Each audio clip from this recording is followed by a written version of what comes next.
कोल्हापूर मध्यवर्ती बसस्थानक परिसरात पाणी पिण्यास न दिल्याच्या रागातून तरुणाचा डोक्यात सोडा वॉटर बाटल्यांचा कॅरेट घालून खून केल्याची धक्कादायक घटना सोमवारी रात्री घडली आहे। भर रस्त्यावर घडलेल्या या घटनेनं कोल्हापूर शहरात आता एकच खळबळ उडाली।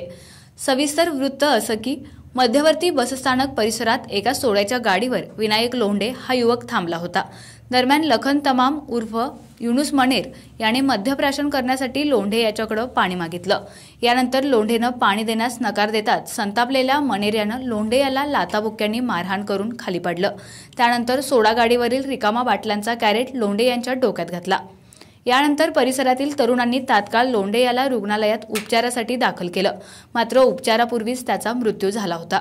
या घटनेची माहिती मिळताच शहर पोलीस उपाधीक्षक अजित तिके, शाहूपुरी पोलीस ठाण्याचे पोलीस निरीक्षक अजय कुमार सिंदकर हे घटनास्थळी दाखल झाले।